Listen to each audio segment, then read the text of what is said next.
So you had talked a little bit about how you wanted to become a contractor because you wanted to work a little bit less than 40 hours and kind of work on your side projects at the same time, which I think every developer has at some point. They have that idea, or they're forced into working their full-time gig and just spend the off time hours doing more and more.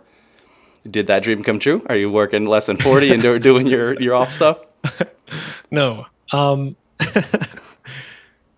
So that's still the goal. But once I started contracting, like one of the biggest pros to contracting is just you can get paid more.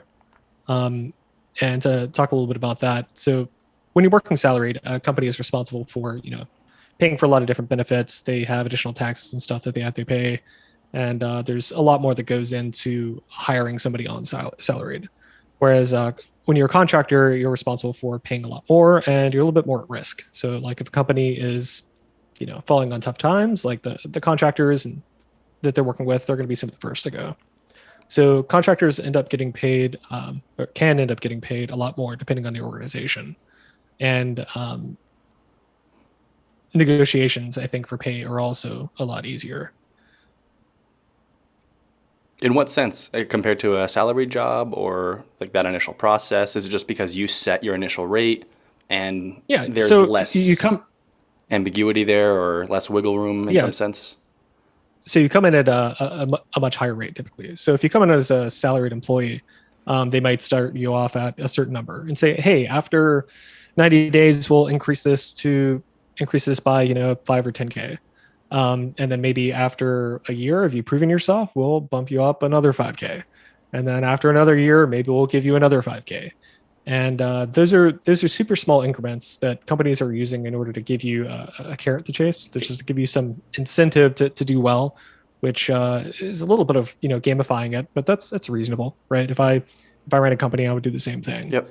Um, but when you're a contractor, you come in and flat out say, "Hey, this is what I expect to be paid."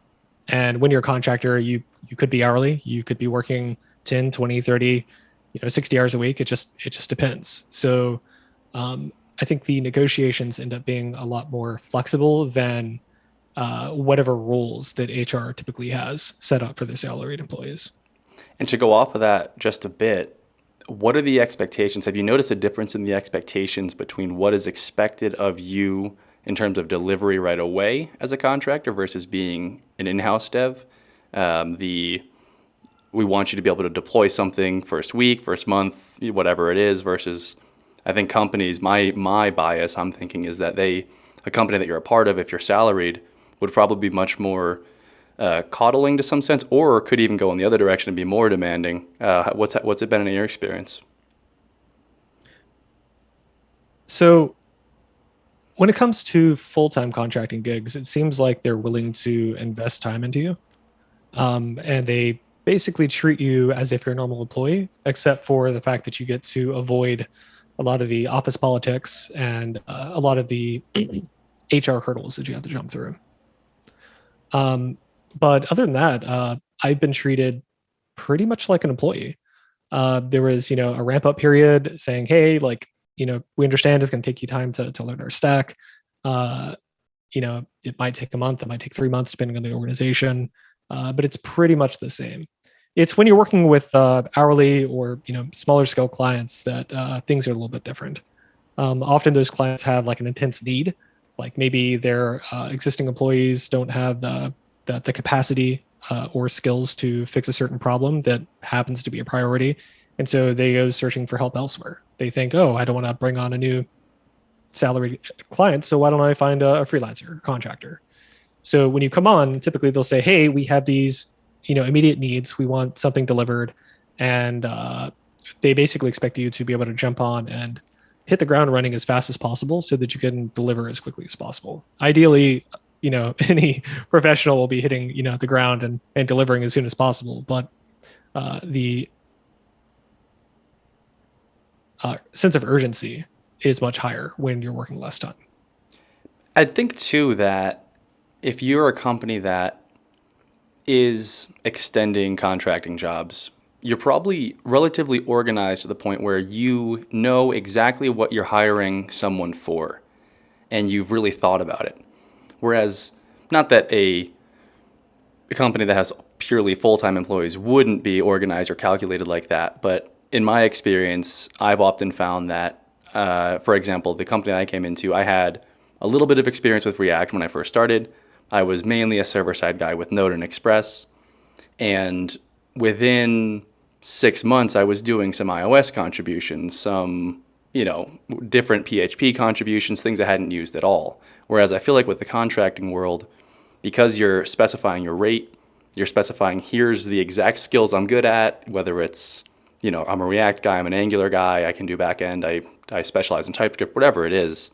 I feel like the expectation is a little bit more set, and the full-time organizations that have just purely full-time employees might be a little bit more dynamic or need you to be a little bit more dynamic, and they're expecting you because you are full-time. Yeah, we could invest a week in training you or having you go learn Ruby on Rails or to do other things, whereas I guess you could speak a little bit to how much the displayed role that was required for you at whatever gig you're at, how much that has been changed, or if it has been exactly the same, you're working on the same stack that was advertised, etc., things like that.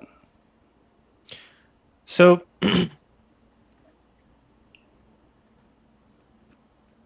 when it comes to salaried employees versus contractors, I think that the only major difference is that salaried employees are typically expected to take more of a role in leadership and more company organization things. So they might be more responsible for a project, or maybe, they're expected to want to be a manager of a team if it's a larger organization.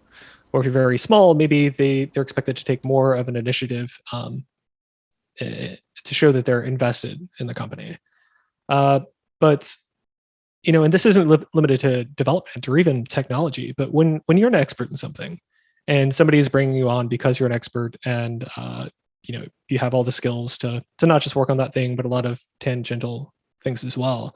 They don't, like, if you hire a contractor to come out and build a deck, typically they're going to be able to do more than build a deck. And just because you hired them to build a deck doesn't mean that you're not then also going to ask them, if you like the deck, hey, could you do a fence? Can you fix this cabinet? Can you fix these steps on my porch? When I was working in IT, it was kind of the same way, where I used to joke that I would walk into a room and fix their computer, and then because the desk is broken, the computer is sitting on top of it, they're like, oh well, can you also fix my desk? When you're in a space solving problems for people, they always have more problems that are connected to it that are outside of the original scope. And so there's always, if not the expectation, there's always the eventual need that you need to, grow outside of the initial scope in order to deliver in ways that both you and the client expect. And speaking of that a little bit, was every contracting job you ever did mostly full-time? Because I can imagine the request for repeat work, even if someone hired you for a 4-month job, like you said, you fix someone's computer, they ask you to fix their desk next, or you hire a general contractor to come out and they do your fence really good. I got 5 friends who needed their fences done too. I got to imagine the request for repeat business is quite high. Obviously, assuming, like you said, the fence is a good fence, they did a good job. Mm-hmm. Did you have any experiences with that where it was kind of a, not contract to hire, but contract to contract to contract kind of a gig? Typically, when you start working with somebody, you just kind of keep working with them on all of their needs. And there are some situations where you kind of back away and they say, hey, I just had this one thing I needed done. And after that, I think we're good to go and we won't need you anymore. And then they call you back a few months later. I think in like something like IT, that's pretty common because people only call you when there is an issue. But with developments, there's always too much in the backlog and they always need a lot to do. So typically, if they're willing to hire somebody on, they're going to want you for a lot more. And if they are going to stop working with you, then maybe they'll call you back a year later if they hit a capacity issue again and they've had an issue with, their resources that they have available and they need to bring somebody on. But I think it's more common that, you finish a gig and, they don't have you come back, at least on projects where they have existing developers. If it's somebody that, just built a web, like an e-commerce site and it's doing good enough for them and they don't ever need any development work, like they may come back time and time again on for new cycles of work. But for larger organizations, I think it's pretty one and done. But that one is going to be 6 months or even a few years. And to elaborate on wanting a master to come in and defining your skill set and your hourly rate,